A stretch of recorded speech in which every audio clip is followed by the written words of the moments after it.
Welcome back for episode 3. Today we're going to be talking about the big players or the big buyers of gold. Sorry, pardon this army. Young C's, the new Marcus Garvey. Blacker than Perry, the sweeter. So in episode 1 we spoke about how to trade gold and survive. Episode 2 took a bit of a deeper dive into correlations, and now we're going to talk about the big buyers and sellers, the big traders of gold, and how that moves the markets. The key two countries you've got to be aware of are China and India.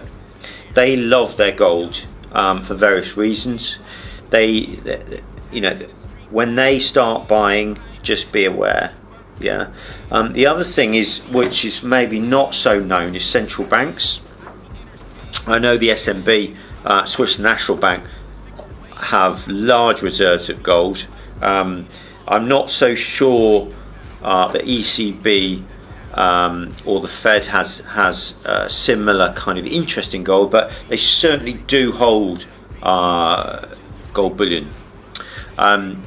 Interestingly enough, Germany has taken over as the biggest buyer of gold. I read a report, I think it was on Reuters. They've let from 17 tons a year to 100 tons a year. Just maybe that's it's certainly an important factor to bear in mind for the future. So who are the big traders? Well, the first person that springs to mind is Paulson. He has made and lost quite a lot of money, made far much more money. He's been very successful as a gold trader. Some of his bets have been absolutely huge. However, he got it spectacularly wrong. And I'm going to read something from Reuters. Basically, Paulson's view on gold, which was bullish, has been closely followed since he earned roughly $5 billion on a bet on the metal in 2010. This was following a similarly successful $4 billion payday on his bet against the overheating housing market in 2017. He's actually slashed his bullish position on gold. I think it was in 2016, just before gold rallied. So the point I'm trying to make is even people, big people like Paulson, he can get it spectacularly wrong. Okay, he's probably got ex-NASA scientists, looking at the algos. He's got obviously a wealth of experience himself. He's got contacts, he's got research teams. He's a billionaire hedge fund owner. He got it wrong. It's simple. That's it.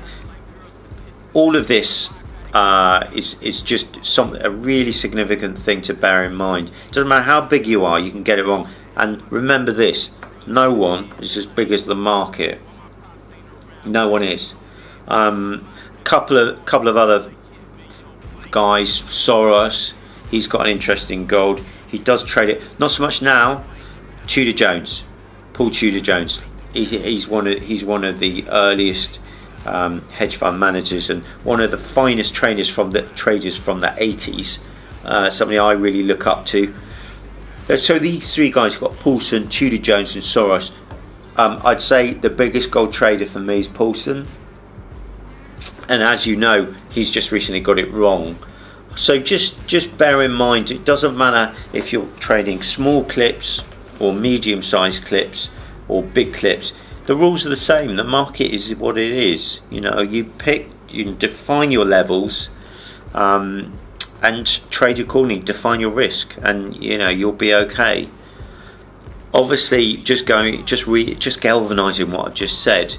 None of these big traders are bigger than the market. If you've got a long-term macro view and you're buying into that gold like Paulson did, at some point you've got to bail. If you're offside, if you're wrong, this is part of trading.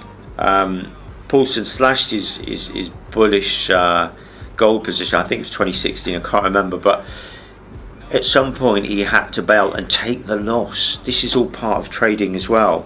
Take the loss. Okay, there are broken, destroyed traders who try to be right all the time. You know, I've been in the game quite a long time. I'm wrong. You know, if you look at my LinkedIn posts, tell me I'm wrong. Sometimes it makes me better at my job. You know, anyone that says they're always right is a liar or deluded or a bit of both. Price is never wrong. So the market is your guide and mentor. Just, you know, especially with gold, look at the price action, read it, learn how to read it. Take your time, patience.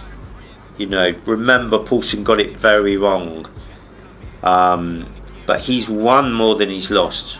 You know, these are just little points to bear in mind.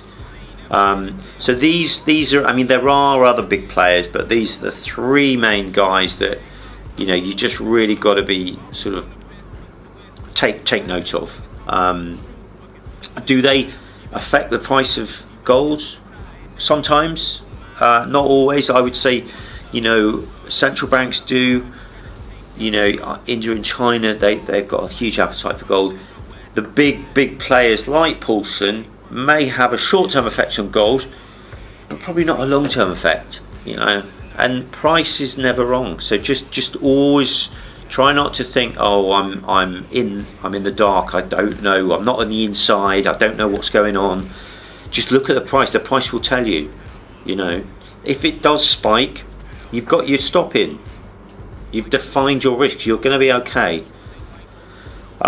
So that's a wrap for this episode. Hopefully you've been given a few tips on, you know, a few bits of information on who the big players are, what they do, how they've got it wrong, and also some of the countries and central banks, you know, just having a play in this market. So I'm going to leave it there. Thank you very much. Hey, yo, fight the power. Fight the power.